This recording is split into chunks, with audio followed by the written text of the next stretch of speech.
Bonjour, vous écoutez La Page Sensible, le journal de lecture et d'écriture d'une autrice émotive.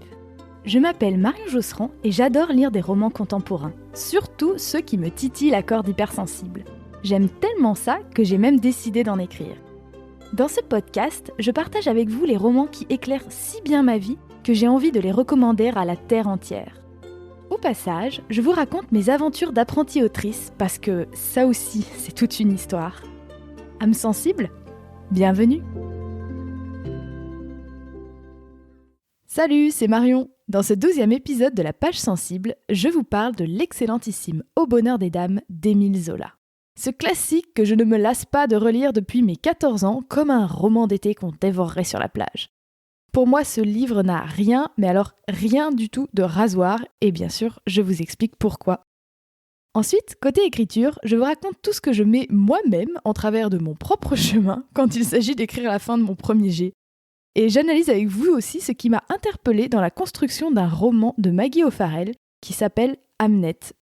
Parce qu'il y a des choses qui m'ont vraiment donné des billes pour le manuscrit que j'écris en ce moment. Si vous aimez le podcast, donnez-lui un petit coup de pouce en lui mettant un joli commentaire ou encore mieux en le partageant à une autre âme sensible. Plus on est de fous, plus on lit. Oh, le jeu de mots pourri. Oh, j'arrive pas à croire que j'ai osé. Côté lecture aujourd'hui, nous allons donc parler d'un classique. Je dois dire que récemment, donc pour la petite histoire, j'ai 29 ans, j'ai donc récemment revisité certains classiques que je pense que j'aurais détestés à l'adolescence, dont certains que j'avais effectivement détestés à l'adolescence. Par exemple, Une vie de Maupassant, que je me souviens avoir vraiment honni. J'étais dégoûtée que notre prof de français nous fasse lire ça. Et je l'ai relu très récemment grâce à une amie d'un club de lecture qui me l'avait prêté. Et en fait, j'ai adoré. J'ai dit « Ah, mais c'est génial ce truc, mais c'est super badass, féministe, avant l'heure, tout ce que tu veux. » De la même manière, j'ai lu pour la première fois Madame Bovary, j'ai trouvé ça génial. Je me suis dévorée Anna Karénine, Léo de Hurlevent, comme vous le savez, vu que j'ai fait un épisode dessus. Même Guerre épée, genre j'ai adoré Guerre épée. Bref, récemment, je me suis dit, tiens, ça y est, signe que je deviens adulte, je me mets à aimer les classiques. Ce qui n'était pas forcément le cas plus tôt dans ma vie.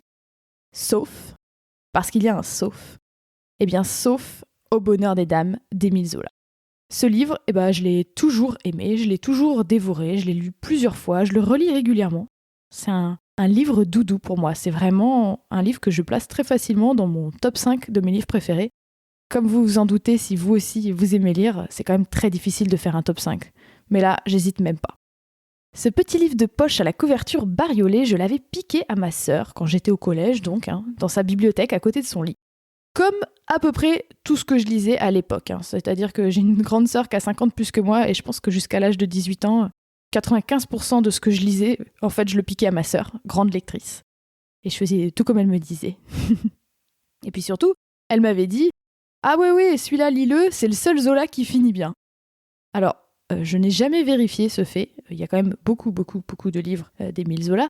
Mais en tout cas, le fait est que pour moi, à 14 ans, et c'est toujours le cas à 29 ans, Au bonheur des dames, ça se lit presque comme un roman feel good.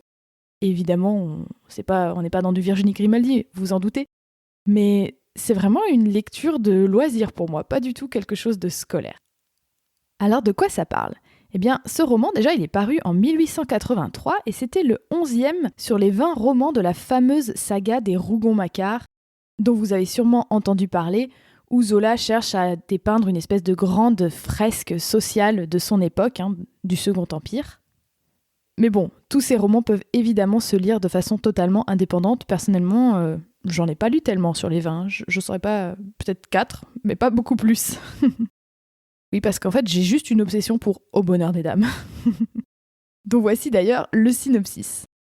Au décès de leurs parents, Denise et ses 2 petits frères débarquent à Paris avec un maigre bagage sous le bras pour aller habiter chez leur oncle, qui est vendeur de vêtements pour dames.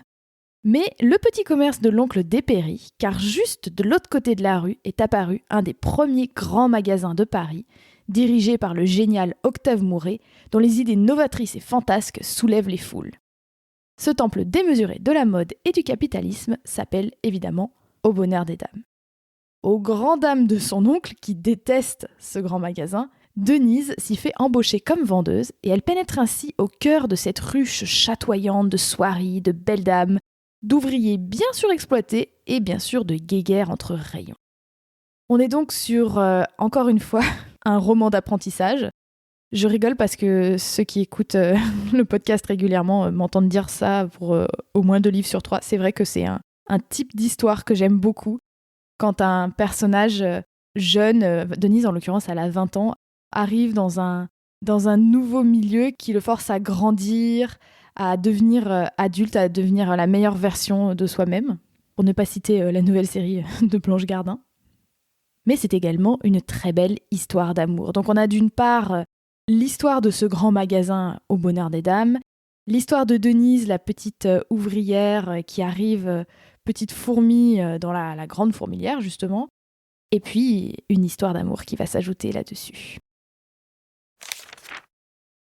Alors qu'est-ce qui peut bien faire que j'ai adoré ce livre à 14 ans, que je l'ai à nouveau adoré à 17 ans, puis à 21, puis à 24, puis à 29. Bon, je fais une petite moyenne, je sais pas, j'ai pas noté dans mon journal intime chaque fois que je relisais Au bonheur des dames, mais je sais que je le relis régulièrement, et à chaque fois, il me parle autant.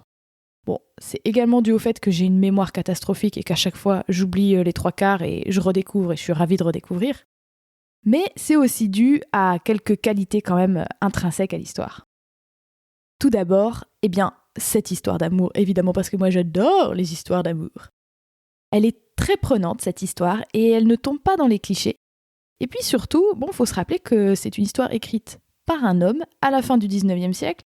Sur une héroïne qui est une petite jeune fille de 20 ans, on pourrait s'attendre à ce que ça soit gravement cliché. Alors, évidemment, on dirait pas que le livre a été écrit par Mona Chollet, on est bien d'accord. Mais quand même, Denise est étonnamment actrice et volontaire, je trouve, surtout pour un roman de l'époque. En gros, c'est une petite jeune fille qui est vraiment active dans sa vie, qui prend des décisions. Une vraie héroïne qui dit régulièrement zut aux hommes de son entourage qui, évidemment, essayent tous de lui dire ce qu'elle devrait faire, son oncle, son patron, etc. Et aussi les femmes qui l'entourent, les femmes plus âgées, sa chef de rayon, etc. Mais Denise, tout en étant quelqu'un de très poli et de très douce, elle leur dit merde poliment mais fermement. Et c'est très plaisant à lire. Donc on a un personnage très attachant qui mène bien sa petite barque dans un monde quand même où il y a beaucoup d'adversité. C'est-à-dire qu'on peut très bien s'imaginer qu'un grand magasin de l'époque, on est quand même au 19e siècle, ne va pas traiter ses employés de la façon la plus douce qui soit. C'est vraiment une très grosse entreprise, très capitaliste. Et la petite Denise, face à toute cette adversité, elle va résister, mais toujours avec honnêteté, c'est-à-dire qu'elle tombe pas dans les travers de ses collègues. En gros, elle est très vaillante et elle mène son petit bout de chemin, et y compris cette volonté, cette force de vivre qu'elle a dans le fait de travailler pour gagner sa vie et surtout pour gagner celle de ses petits frères, parce qu'en fait, elle devient chef de famille. Elle a vraiment la responsabilité de ses 2 petits frères. Eh bien ça va également se retrouver dans la façon dont elle va mener son histoire d'amour. La deuxième chose qui me vient immédiatement à l'esprit quand je pense au bonheur des dames, et qui vient souvent à l'esprit de tout le monde, je pense, quand on pense à Zola en général, ce sont les descriptions ultra détaillées de cet univers fascinant, vintage, complexe. Et c'est ce que certains détestent chez Zola. Moi, c'est ce que j'adore, en tout cas au moins dans ce livre-là. C'est-à-dire qu'on s'y croit, tous ces micro-détails, ces descriptions qui par ailleurs sont extrêmement bien écrites et très très belles, ça nous permet d'être vraiment plongés dans cet univers, d'avoir la tête pleine d'images, pleine de couleurs, pleine de sons. Et bien sûr, le tout est décrit avec une très grande poésie, comme vous le verrez après dans un extrait que je vais vous lire. Et moi, j'aime bien le fait qu'il utilise notamment beaucoup de termes très techniques et qu'on comprend pas forcément. C'est un petit peu comme une musique qui nous berce. On entend parler de crêpes de Chine, les dentelles valenciennes, les guipures. Je peux même pas vous les ressortir parce que comme c'est des mots que je ne maîtrise pas, je les connais pas par cœur, mais je trouve que quand on lit Au bonheur des dames, on se retrouve bercé de tout un vocabulaire comme ça, extrêmement spécifique, et qui d'ailleurs, soit dit en passant, a dû demander un travail de préparation de malade à Émile Zola, parce que je pense pas qu'il était boutiquier en vêtements et en tissus de métier. Pour moi, c'est un régal de me laisser bercer par cette langue un peu presque comme une langue étrangère, un jargon très précis et souvent très beau. Il y a les noms des étoffes sont souvent très évocateurs, très poétiques. Et pour moi qui aime les langues étrangères, c'est aussi parce que j'aime me plonger dans un vocabulaire que je ne comprends pas tout à fait. J'aime bien être un petit peu déséquilibrée comme ça par cette langue, qui bien sûr n'empêche pas du tout de comprendre l'histoire, comme vous le verrez d'ailleurs dans l'extrait que je vais lire, encore une fois. Et puis bon, il y a le double effet qui se coule que ce vocabulaire très précis et ces descriptions très longues, elles touchent au monde du vêtement, au monde du tissu, de la dentelle, de la confection. Moi, j'adore parce qu'il se trouve qu'un de mes hobbies, c'est également la couture. Alors, je la pratique beaucoup moins qu'avant, mais c'est quelque chose qui me passionne. Et d'ailleurs, quand j'étais petite, et pas si longtemps avant de le lire pour la première fois, après avoir rêvé d'être écrivaine, et puis cuisinière, et puis animatrice radio sur France Inter, je rêvais aussi d'être styliste. Voilà, ça faisait partie de mes vies rêvées de petite fille. Donc pour moi, de lire ces longs passages sur comment est-ce qu'on vendait du tissu à la fin du 19e siècle, comment est-ce qu'on en faisait des robes, comment est-ce qu'on faisait des chapeaux, des gants, tout ça, vraiment, ça me fascine. Et enfin, un critère qui consciemment parle peut-être plus à la moi de 29 ans qu'à la moi de 14 ans, ce sont les thématiques très actuelles que traite ce livre.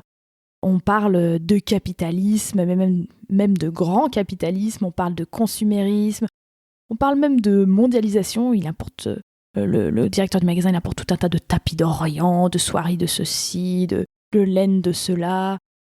On parle de lutte des classes, parce que dans ces grands magasins, c'est extrêmement hiérarchisé. Il y a les petites vendeuses, et puis il y a les caissiers, il y a les chefs de rayon, les sous-chefs de rayon, il y a le grand directeur du magasin. Et puis évidemment, il y a les clientes bourgeoises. Puis il y a aussi, on va dire, les clientes de première classe, puis les clientes un peu de deuxième classe, troisième classe, celles qui achètent que les soldes, celles à qui on va faire un traitement de faveur parce que c'est des grandes bourgeoises. On retrouve bien sûr tout ce qu'on aime chez Zola quand on aime Zola, qui est cette description très fine de tous ces enjeux, de tout ce qui se joue entre les personnages, avec ce talent qu'il a de nous poser un personnage comme ça en 2 phrases, et de nous donner tout de suite une idée assez fine aussi de son statut social et des enjeux de pouvoir entre les personnages. Et je pense que moi, quand j'étais ado, ça, je l'analysais pas. Par contre, je le sentais et je le vivais dans l'intrigue. Parce qu'en fait, je trouve que le talent qu'il a, Zola, et en particulier dans ce livre, c'est d'arriver à se servir de ces idées qui sont un petit peu... il se dit, tiens, je vais faire un livre sur le grand capitalisme et sur les grands magasins et la mort du petit commerce. On peut se dire, oula, pas très sexy, faisant plutôt un article dans le journal. Mais lui, il arrive à traduire ça en une intrigue extrêmement humaine. Et chaque idée un petit peu théorique est incarnée par un personnage. Pour donner un exemple, l'oncle de Denise, qui donc est ce commerçant qui tient un petit commerce de tissus qui périclite parce qu'il est juste en face de ce grand magasin qui écrase toute la concurrence, cet oncle, et même son apparence, sa façon de parler, sa personnalité, vraiment le personnage en entier est une allégorie du petit commerce qui se meurt. Et tous les personnages du livre, quelque part, incarnent des idées, mais de façon extrêmement humaine et convaincante.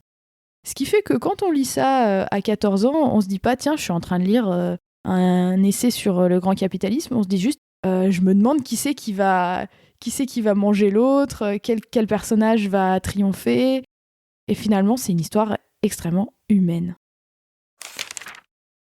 Je ne vous cache pas que ça a été très difficile pour moi de choisir un extrait à vous lire parce que ça me fait un petit peu comme quand je vous lisais des extraits de l'Hercule sur la place de Bernard Clavel dans le dernier épisode. C'est des livres que j'aime tellement que si je me laissais faire, je vous le lirais en entier. Il a bien fallu faire un choix. Et du coup, j'ai choisi un passage où on voit pas mal de personnages différents pour vous montrer comment Zola il pose les personnages très facilement et les interactions entre eux. Et où on retrouve aussi une de ces jolies descriptions un peu lyriques que j'aime beaucoup, beaucoup chez lui. Dans ce passage-là, c'est un petit peu particulier parce qu'il n'est pas raconté du point de vue de Denise, notre héroïne, mais en fait, on suit des clientes, des grandes bourgeoises qui viennent faire leurs courses au bonheur des dames à l'occasion du grand lancement de la collection d'hiver. Alors c'est une journée vraiment fatidique que tout le monde dans le magasin a préparé à la sueur de son front. Octave Mouret, le patron, il a vraiment mis en jeu beaucoup d'argent. C'est un gros pari économique sur cette journée. Il a décidé de lancer une nouvelle collection de lainage et de soieries. Ils ont fait des étalages spéciaux, des mises en scène avec des tapis d'Orient. Ils ont un stock absolument incroyable et il faut absolument que cette journée réussisse parce que sinon, ça peut être une perte énorme d'argent. Donc tous les employés, dont Denise, sont un petit peu sur les dents. Et après un démarrage assez timide le matin, eh bien la foule de l'après-midi se presse enfin au bonheur des dames et on suit ses clientes qui sont venues donc découvrir les nouvelles marchandises. À la soie, la foule était aussi venue. On s'écrasait surtout devant l'étalage intérieur, dressé par Hutin, et où Mouret avait donné les touches du maître. C'était au fond du hall, autour d'une des colonnettes de fonte qui soutenaient le vitrage, comme un ruissellement d'étoffes. Une nappe bouillonnée tombant de haut et s'élargissant jusqu'au parquet. Des satins clairs et des soies tendres jaillissaient d'abord. Les satins à la reine, les satins Renaissance, au ton nacré d'eau de source. Les soies légères aux transparences de cristal, vert Nil, ciel indien, rose de mai, bleu Danube. Puis venaient des tissus plus forts, les satins merveilleux, les soies duchesse, teintes chaudes roulant à flots grossis. Et en bas, ainsi que dans une vasque, dormaient les étoffes lourdes, les armures façonnées, les damas, les brocarts, les soies perlées et lamées, au milieu d'un lit profond de velours, tous les velours, noirs, blancs, de couleur, frappés à fond de soie ou de satin, creusant avec leurs taches mouvantes un lac immobile où semblaient danser des reflets de ciel et de paysage. Des femmes, pâles de désir, se penchaient comme pour se voir. Toutes, en face de cette cataracte lâchée, restaient debout, avec la peur sourde d'être prise dans le débordement d'un pareil luxe et avec l'irrésistible envie de s'y jeter et de s'y perdre. « Te voilà donc !» dit Madame Desforges, en trouvant Madame Bourdelais installée devant un comptoir. « Tiens, bonjour !» répondit celle-ci, qui serra les mains de ces dames. « Oui, je suis entrée donner un coup d'œil. »« Hein, c'est prodigieux cet étalage. On en rêve. Et le salon oriental, as-tu vu le salon oriental ? Ah oui, extraordinaire. » Mais sous cet enthousiasme qui allait être décidément la note élégante du jour, Madame Bourdelais gardait son sang-froid de ménagère pratique. Elle examinait avec soin une pièce de Paris-Bonheur, car elle était uniquement venue pour profiter du bon marché exceptionnel de cette soie, si elle la jugeait réellement avantageuse. Sans doute elle en fut contente, elle en demanda 25 mètres, comptant bien couper là-dedans une robe pour elle et un paletot pour sa petite fille. « Comment, tu pars déjà ?» reprit Madame Desforges. « Fais donc un tour avec nous. »« Non, merci, on m'attend chez moi. Je n'ai pas voulu risquer les enfants dans cette foule. » Et elle s'en alla, précédée du vendeur qui portait les 25 mètres de soie et qui la conduisit à la caisse 10, où le jeune Albert perdait la tête au milieu des demandes de factures dont il était assiégé. Quand le vendeur put s'approcher, après avoir débité sa vente d'un trait de crayon sur son cahier à souche, il appela cette vente que le caissier inscrivit au registre. Puis, il y eut un contre-appel, et la feuille détachée du cahier fut embrochée dans une pique de fer, près du timbre aux acquis. « 140 francs, dit Albert. Madame Bourdelais paya et donna son adresse, car elle était à pied, elle ne voulait pas s'embarrasser les mains. Déjà, derrière la caisse, Joseph tenait la soie, l'empaquetait, et le paquet, jeté dans un panier roulant, fut descendu au service du départ, où toutes les marchandises du magasin semblaient maintenant vouloir s'engouffrer avec un bruit d'écluse. Voilà, je m'arrête là avant de vous lire tout le bouquin. Il est grand temps maintenant de passer à la phase écriture de ce podcast. Et j'ai l'impression que c'est au moins la 3e fois que je reviens vers vous en vous disant que, oh là là, j'arrive pas à le finir ce premier jet. C'est fou, à chaque fois je vous dis « Ouais, la prochaine fois, c'est sûr, j'aurai fini, il me reste presque plus rien à écrire. » Et bon, là, vraiment, j'y crois cette fois, mais c'est fou quand je pense que mon dernier roman, je l'ai écrit en 2 mois, et là, ça fait 6 mois que je suis sur ce premier jet de ce 2e roman. J'arrive pas à poser ce point final, j'arrive pas à écrire ces dernières scènes. J'ai une amie qui m'a dit cette semaine, écoute, la fin, c'est le plus dur, une amie qui écrit des romans. Elle m'a dit, bâcle-la, fais-la à l'arrache, et tu la réécriras plus tard. Et je la remercie de ce conseil, et je vais vraiment essayer. En tout cas, je me suis dit que fin mai, quoi qu'il arrive, j'arrête. J'arrête parce que J'ai envie de remettre mon premier roman, qui n'est toujours pas finalisé parce qu'il faut encore que je lui fasse sa réécriture finale. J'ai envie de le remettre sur l'ouvrage. J'ai envie de finir ce premier roman, tout simplement, avant de passer plus de temps et de sueur de mon front sur le deuxième. En plus, je ressens vraiment de l'enthousiasme à l'idée de pouvoir reprendre mon premier roman. Les personnages me manquent, j'ai envie de me replonger dedans.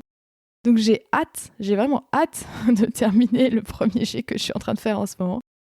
Donc vraiment voilà, quoi qu'il arrive, le mois de juin, je tourne la page. C'est le cas de le dire. Ça va peut-être vous paraître paradoxal que je dise ça tout en enregistrant un épisode de podcast, mais j'ai l'impression que je me suis donné trop de choses à faire en dehors de l'écriture sur le temps que je peux consacrer à l'écriture et à la création de mon podcast, de mon identité d'autrice, etc. J'ai le blog, j'ai le podcast, j'ai tous les aspects administratifs, j'ai même maintenant un compte Instagram, alors très peu actif certes, mais quand même. Je commence à me renseigner pour donner des ateliers d'écriture, chose que j'ai extrêmement envie de faire. Et en fait, finalement, je me laisse peut-être pas assez de temps et surtout d'énergie, d'espace mental pour écrire. Et en ce moment, je me débat vraiment avec ça. Comment trouver le bon équilibre entre le travail vraiment de création pure de l'écriture, le travail aussi de création du podcast, parce que pour moi, c'est très créatif de faire ça. C'est extrêmement satisfaisant aussi de pouvoir le publier toutes les 2 semaines et de sortir quelque chose qui existe, qui est fini, que je peux partager. Parce que le roman, c'est un temps tellement long que des fois, c'est trop solitaire. Et ce que j'adore avec le podcast et avec la newsletter et le blog, c'est que j'ai des retours presque en direct, quoi. Je le sors et le soir même ou le lendemain, j'ai des gens qui me disent « Ah, j'ai écouté ton podcast » et qui me font des commentaires et j'ai des échanges autour des livres dont je parle et aussi de ce que je raconte de mon processus d'écriture. C'est super agréable de rentrer dans cette conversation et de me sentir moins seule dans mon processus créatif. Mais en même temps, je me rends bien compte que ce podcast me prend beaucoup de temps, beaucoup d'énergie, qui est du temps et de l'énergie que je ne passe pas à écrire. Donc voilà, c'est un axe de réflexion que j'ai en ce moment. Je vous avais parlé dans un épisode précédent du fait que j'ai des cafés créa avec 3 copines. On se retrouve très régulièrement, à peu près toutes les 2 semaines justement, pour se coacher mutuellement sur nos projets créatifs, qui sont tous des projets professionnels créatifs. Et elles m'ont suggéré de baisser la fréquence du podcast. Et donc peut-être, je vous en reparlerai, mais peut-être qu'en juillet-août, je ne ferai qu'un épisode par mois. On verra. En outre, j'ai identifié un autre axe qui pourrait m'aider aussi à me reconcentrer sur l'écriture. Ce serait de me constituer une espèce de team écriture un petit peu. Avis aux Grenobloises et Grenoblois, je suis sur Grenoble. Et j'aimerais bien rencontrer plus de personnes qui écrivent et qui écrivent des projets au long cours, notamment des romans, pour pouvoir peut-être se soutenir mutuellement. Ça me ferait vraiment plaisir d'avoir une team autour de moi, parce que je vois que le Café Créa me soutient énormément dans ma démarche, on va dire, professionnalisante, le fait que je structure mon emploi du temps pour dégager du temps pour la création, le fait que je développe ma communication, etc. Mais finalement, on n'a pas le temps ni l'occasion de parler de façon très fine de problématiques d'écriture, comme par exemple terminer son premier jet, écrire les dernières scènes fatidiques. Il y a une chose cependant sur laquelle je suis toujours très assidue, c'est le fait de lire comme une écrivaine, comme j'aime bien dire. Comme vous vous en doutez, je lis de manière assidue. Très lente, certes, mais assidue. Et récemment, j'ai terminé le dernier livre de Maggie O'Farrell, qui est une autrice de Édimbourg, donc écossaise. Et ce roman magnifique s'appelle Hamnet. Donc comme Hamlet, mais avec un N à la place du L. C'est un roman historique de fiction, mais qui est inspiré d'un fait historique réel et avéré, qui est que William Shakespeare a eu 3 enfants. Il a eu une fille aînée, puis ensuite il a eu 2 jumeaux, et ces jumeaux c'était une fille et un garçon. Et le garçon s'appelait Hamnet. Et en fait le garçon, le jumeau, Hamnet, est décédé, alors je ne me souviens plus, mais je crois que c'est autour de l'âge de 10 ans, alors que sa jumelle, elle, a vécu jusqu'à un âge normal, quoi, l'espérance de vie de l'époque. Et Maggie O'Farrell s'est intéressée à ce fait historique parce que on ne sait pas de quoi il est mort, Hamnet. En revanche, elle a remarqué que William Shakespeare vivait à l'époque de la peste et que la peste n'est pas une seule fois mentionnée dans son œuvre. Alors qu'à l'époque, c'était quelque chose d'extrêmement présent dans le quotidien de tout le monde, et notamment si on tenait un théâtre, puisque régulièrement, un petit peu comme nous avec le Covid, on interdisait les rassemblements publics, on n'avait pas le droit, on devait fermer les théâtres, il y avait une saison de la peste qui revenait régulièrement, mais pourtant ça n'apparaît jamais dans son œuvre. Et donc elle s'est dit, tiens, je vais croiser ces deux faits pour écrire une histoire de fiction où la peste arrive dans cette famille. Et voilà, je vous spoil pas du tout en vous disant que Hamnet va mourir de la peste parce qu'en fait, on le sait au bout d'une page. Et justement, c'était de ça que je voulais vous parler. Ce très beau livre qui a reçu toute une flopée de prix et qui d'ailleurs, si vous allez voir ou si vous recevez ma newsletter, vous verrez, a une magnifique couverture. Eh bien, en fait, on connaît la fin dès le début. Et j'ai trouvé ça extrêmement intéressant, tout en le lisant, de me dire, en fait, c'est pas ça qui est important. C'est-à-dire que, en gros, comment est structuré le livre ? On alterne entre des chapitres de la journée, on va dire un peu fatidique, où Hamnet contracte la peste et on va dire que quelques jours plus tard, il meurt. Donc ça, c'est le temps présent du récit.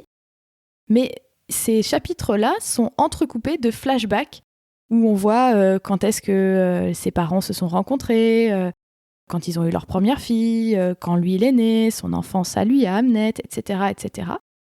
Et finalement, on est absorbé par cette histoire. C'est un livre qui est long, en plus, qui est assez gros.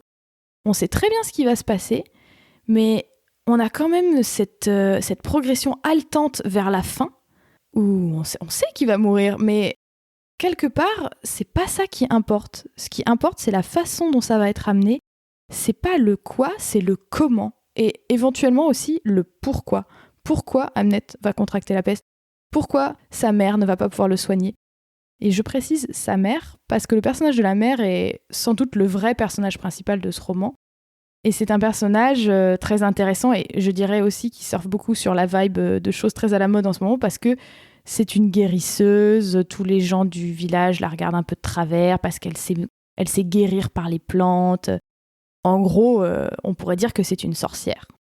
Et ce qui nous permet de rentrer dans l'intimité comme ça de la mère, mais aussi du petit Hamnet, mais aussi du père, c'est-à-dire Shakespeare, c'est que l'autrice change très très très régulièrement de point de vue. Même parfois, au milieu d'une scène, elle change de point de vue. Et ça, c'est une deuxième chose qui m'a beaucoup intéressée dans ce livre et interpellée. Même des fois, elle raconte la même scène 2 fois de suite, mais de 2 points de vue différents.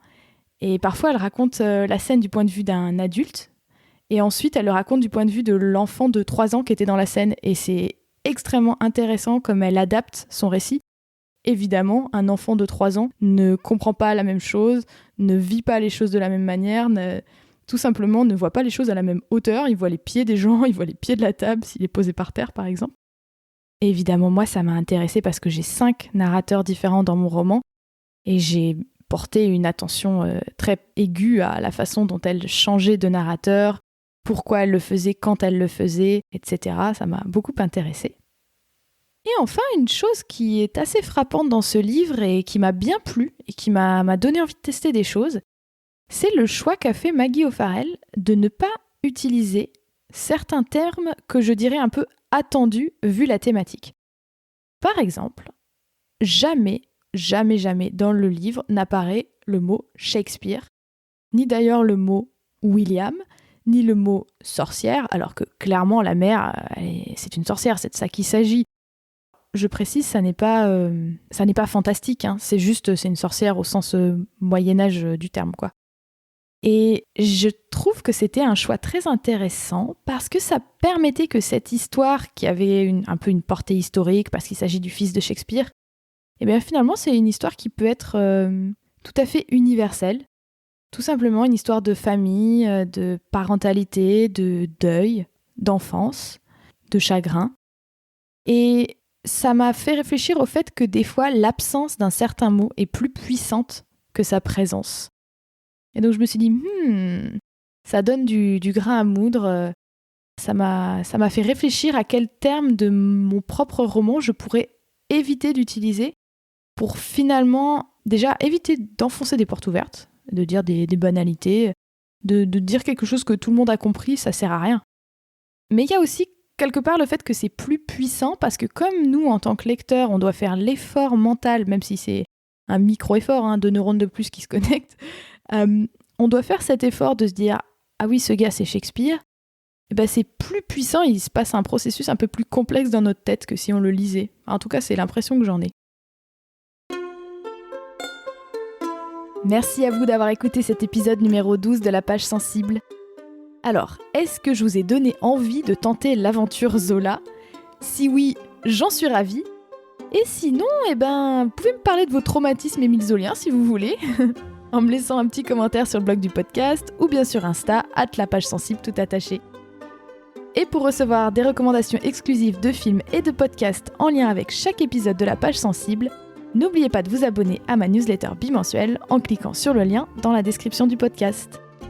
Enfin, ne ratez pas le prochain épisode, dans lequel je vous parlerai du roman de l'américaine Harper Lee et de son titre magnifique « Ne tirez pas sur l'oiseau moqueur ». Un classique de la littérature américaine paru en 1960 qui nous prend aux tripes pour nous parler avec espièglerie d'enfance, de racisme systémique et de justice. À très bientôt et d'ici là, je vous souhaite de belles lectures.